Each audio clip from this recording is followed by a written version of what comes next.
han dicho que el sistema diétrico siembra el terror en nuestras filas. En nuestra clase no podemos tolerar el temor. No existe el miedo. Vamos a conquistar el mundo. ¿Cómo lo haremos? Practicando, practicando y practicando para poder mejorar. Así que a clase a aprender.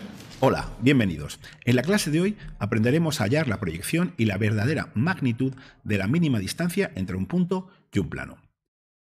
Si buscáis soluciones, seguramente encontraréis una cosa parecida a esta, que os puede parecer a lo mejor incluso un poco rara, porque si no habéis estudiado o no os lo han explicado bien, lo más normal es que ¡paf!, os estalle en la cabeza.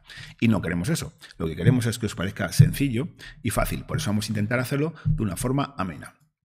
Además, estamos de rebajas y os voy a explicar dos métodos para realizar o para hallar esta solución. E incluso en alguno de estos métodos os enseñaré dos formas de hacerlo. Dos es por todas partes. El caso es que vamos a centrarnos y tenemos que empezar. Hay que empezar por entender qué nos están pidiendo. Tenemos un plano y un punto. La distancia mínima entre un punto y un plano es siempre una recta perpendicular, una recta que forma 90 grados con el plano. Y para ello, para trazar esa recta encontraremos un punto de intersección. Y así tendremos un segmento PI, cada uno de sus extremos nombrado de esta forma, que será la verdadera magnitud, la distancia real entre el punto y el plano. Pero en diétrico las cosas no siempre son tan fáciles. Y lo más normal es que tengamos que hacer lo siguiente, y es apoyarnos en un plano auxiliar. Para poder trazar una intersección entre los dos planos, hallar la recta intersección, y cuando se corte con nuestra recta perpendicular, encontraremos justo este punto que nos hacía tanta falta, el punto de intersección de la recta perpendicular. Muchas intersecciones y muchos puntos. Lo mejor será que comencemos e intentemos explicarlo despacio y con calma. Comenzaremos realmente el ejercicio trazando una recta perpendicular al plano y que pase por el punto. Para ello, utilizamos un compás y trazamos rectas perpendiculares por las dos proyecciones del punto P, por la proyección vertical y por la proyección horizontal. Utilizamos, por ejemplo, el método de perpendicular a una recta desde un punto exterior. Abrimos el compás y trazamos un arco y la misma abertura desde el otro punto. Ya conocéis este procedimiento, lo hemos comentado en otros vídeos. Lo que hemos hecho es hacer desde el punto P un segmento equidistante y hemos transformado entonces ese segmento en un segmento que al trazar su mediatriz nos pasará por el punto P. Al unir dicho punto con P tenemos la recta perpendicular alfa 2 y que pasa por P2. Y lo propio lo haremos con P1. Y ahí tenéis que es realmente fácil y sencillo. ¿De acuerdo? Muy bien. Una vez tenemos estas dos rectas que realmente son las proyecciones vertical y horizontal de una sola recta, de la recta R perpendicular, debemos de continuar con el ejercicio. Pero recordemos que no podemos hacer la intersección en diédrico no es directa de una recta con un plano. Hemos de utilizar un plano auxiliar. Por esa razón, nosotros utilizaremos aquí un plano auxiliar que nos sea cómodo. Como por ejemplo, podríamos utilizar este.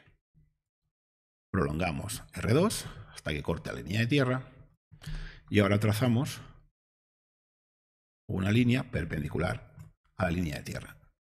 ¿Os acordáis de cómo se llama este plano? Exacto, el plano proyectante vertical. Ahora tenemos un plano auxiliar que contiene a la recta, porque eso es lo que queríamos, que contuviera a la recta. Y ahora procederemos a hacer la intersección de un plano oblicuo, alfa, con un plano proyectante vertical. Y hemos elegido este plano, como os he dicho, porque es sencillo. Sencillo el intersectarlos. Donde se cortan las dos trazas, alfa 2 y beta 2 de los planos, tendremos la traza de la recta intersección, la vertical, y aquí la traza horizontal de la recta intersección, de tal manera que dicha recta se trazaría así.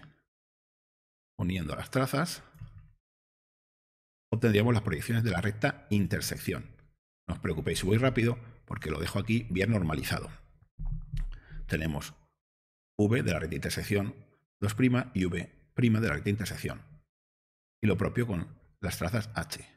¿Qué ocurre con esta proyección? Que queda confundida, como ocurre siempre cuando trabajamos con un plano proyectante vertical. La que nos interesa más es esta, porque aquí es donde se encontrará, o podremos hallar rápidamente, el punto de intersección. Y como sabéis en diédrico, todo punto tiene su proyección perpendicular a la línea de tierra. Por lo tanto, si aquí está I', aquí estará I2', y habremos hallado el punto que estábamos deseando, el punto de intersección de la recta perpendicular con el plano. De tal manera que ahora lo que tenemos es un segmento muy interesante, PI. Pero antes nos hacemos una pregunta. Has utilizado un plano proyectante vertical. ¿Qué pasa si utilizas otro plano? Vamos a comprobar que el resultado siempre sería el mismo. Vamos a pasar ahora un plano proyectante horizontal.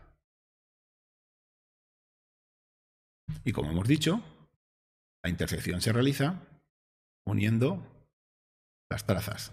Para ello, aquí donde se cortan, prolongamos y ahora unimos.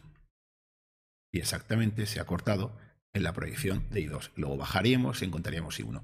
O sea, el mismo camino pero a la inversa.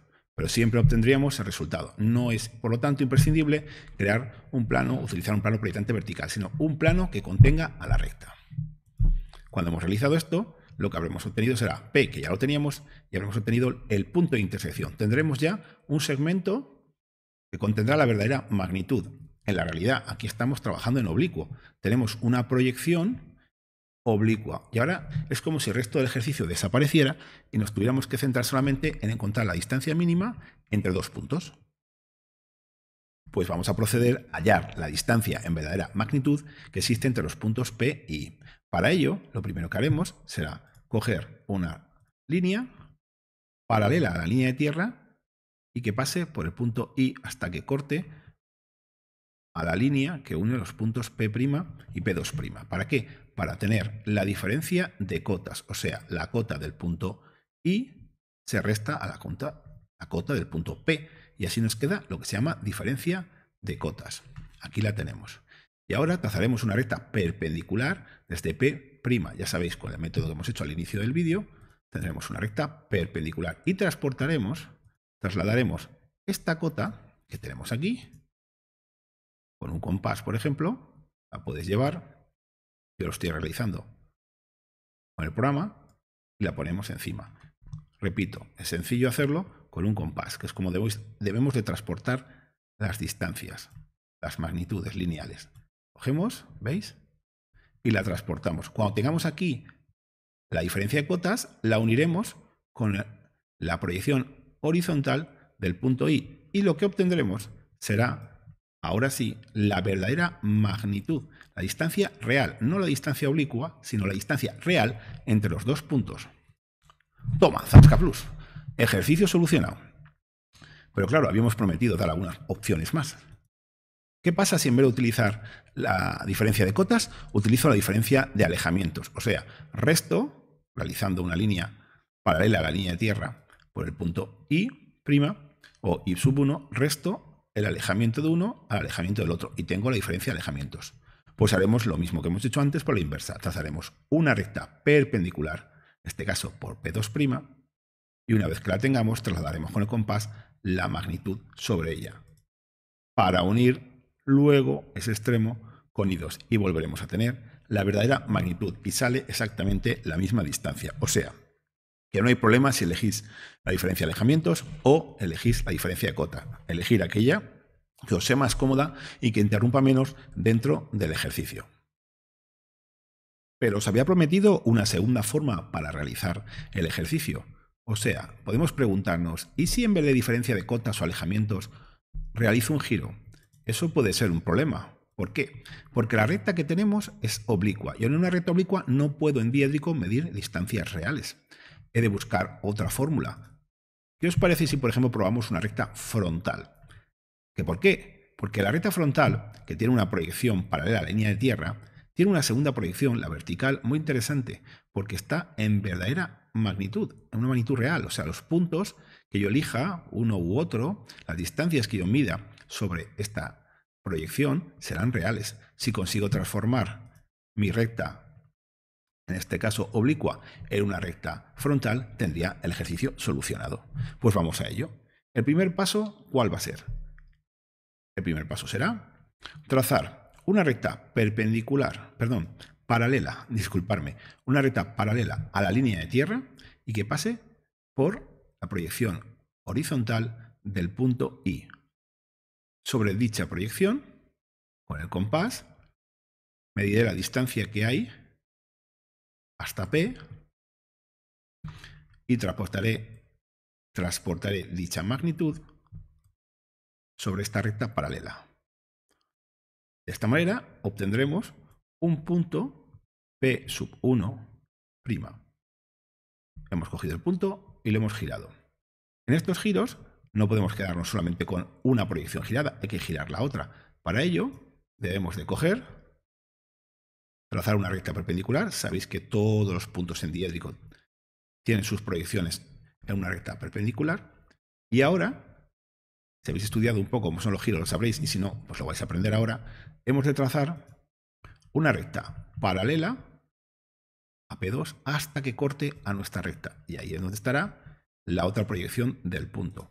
Ahí habremos obtenido P sub 1, 2'. Nuestro punto P, que ahora estaba antes, al inicio del ejercicio, estaba aquí, ahora se encuentra aquí girado. Por lo tanto, lo que tenemos es la recta girada. La recta R ahora se encuentra en esta posición. Y mirar, esto es una recta como nosotros queríamos, frontal. Por lo tanto, podemos concluir que esta es la verdadera magnitud, que exactamente nos coincide con la distancia a la medida que habíamos conseguido antes mediante la diferencia de alejamientos o la diferencia de cotas. Así, de esta manera, tenéis una segunda forma de realizarlo y cada uno puede elegir la que le plazca. Dos formas de hacer el mismo ejercicio. Toma ya. Ya sabéis lo que siempre os digo, practicar, practicar y practicar para poder mejorar. Nos vemos pronto en la próxima clase.